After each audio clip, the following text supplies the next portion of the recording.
Well, as we move right along, it's easy to build up an appetite after you clean your garage, that's for sure, or at any time. But the idea of having to cook over the weekend can be a real bummer. But you might get motivated to do it if we told you it's possible to get all of your cooking done for the entire week. Chef Jon-Paul Hutchins is in our kitchen this morning to help us out with a couple of great recipes. Good morning. Good morning. Good morning. You know, it's Friday, and it's at the end of a week where you had to figure out what to make for dinner every night. And this is, you know, Friday night, you're like, forget it, we're just getting pizza. Well, I want to show you something that you can do at home using the things you already have at home to basically make an interesting meal every night of the week. Now, the first thing I want to turn you on to are roasted vegetables. Now, it's that time of the year, it's still a little bit chilly, and these things are in abundance, and they're so easy to work with. Now, I have a bunch of stuff here. I have these really cool little potatoes, and they're phenomenal.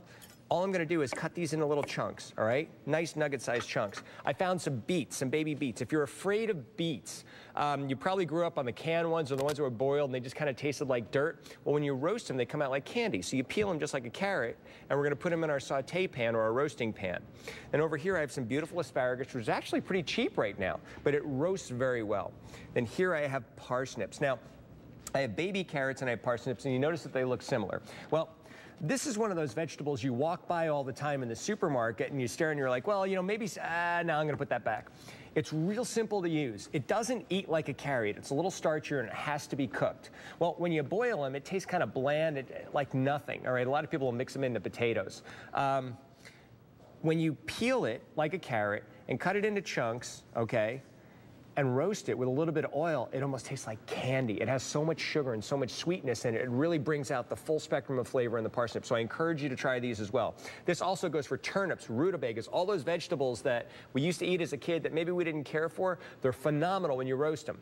And then I have some fennel over here. Now, fennel is, you've seen me use a bunch of times on the show. It looks kind of like celery, but it has a sweet anise flavor, and I can cut that into chunks as well.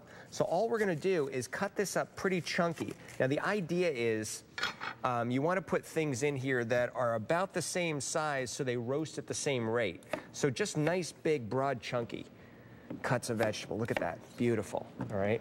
And then we're going to take my carrots, throw those in, throw some parsnips in, and I have a little bit of oil in here. Now, this is where it gets interesting. A little bit of salt, a little bit of pepper, and I have this in a saute pan. Now, if I'm making it for the week, put it in a roasting pan. All right. Salt, pepper, if you want to go with a little rosemary, a little bit of thyme, you could really use anything. It's all going to accentuate the flavor. I get these guys nice and hot, and then I'm going to pop them in the oven and let them roast until they're nice and soft. Now, you've all had a cooked carrot, so that's all I'm looking for. But what's going to happen is, if you've ever had a boiled carrot, it doesn't have a whole lot of flavor to it because it's like a tea bag. All the flavor goes into the water. Well, because I'm roasting it, I'm actually boiling water out of it, so I'm concentrating the flavor of the carrot, so it's going to taste even sweeter, even more intense, all right? So try some new vegetables, but just make sure that when you cook them, they're all cut roughly the same size and they're about the same density. So you don't see things like tomatoes or high moisture vegetables. You see potatoes, carrots, root vegetables, things like that. So I'm going to take this guy and pop him in the oven.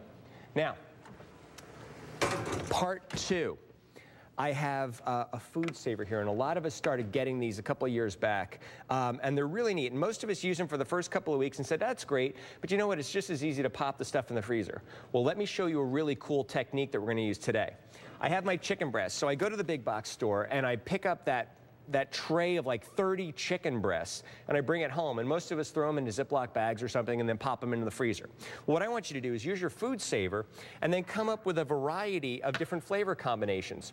So over here, I have some rosemary, some lemon pepper, some oregano, a little bit of salt, and I sprinkled that inside of here and I sealed it. With this one, I'm going to use equal parts brown sugar and chili powder for kind of a sweeter, kind of a southwestern barbecue flavor.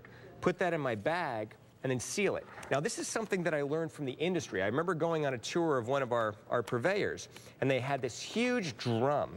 And what they would do is put the chicken breasts in there with the flavors, and they would vacuum them.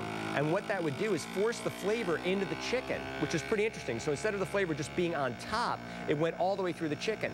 Now, what I do at this point is I can freeze it, or I can throw it in the fridge overnight and let it marinate and let all that flavor get in there. So when my friends come over, I can say, hey, we're having some roasted vegetables, but you have your choice of chicken. Do you want the rosemary herb chicken with a little bit of lemon pepper in it? Do you want the sweet barbecue flavored chicken? Now notice everything that I put in here also is dry. So I don't want to use a lot of liquid marinades, and I don't want to use a lot of acid, because acid will actually cook the protein. So if I use lemon juice or vinegar or something like that, it's going to start taking on this white look, and it's get kind of tough and dry. So my vegetables, when I'm done, look like this. So I went with the chili barbecue chicken, but look how beautiful and roasted that is. So all week long, I have this nice big vat of roasted vegetables in my fridge, and when it's dinner time, all I have to do is pop them in the microwave or just reheat them in the oven real quickly, and I've got my starch, my vegetable, and then a choice of chicken throughout the week. Pretty cool, huh? That is, you know what's so funny? That gadget just sits. It's always tucked away. I think we all forget how handy it can be. It's usually right next to the bread machine. Yeah, right. And the pasta maker and the blender, the things you never use. Thank you very much. Great ideas this morning, Jon-Paul. Well, yeah, it's kind of cool, but this is stuff we actually do in the industry, so I want to give that to you at home. Love it. Thank you very much. Have a great weekend. You too. Thank you.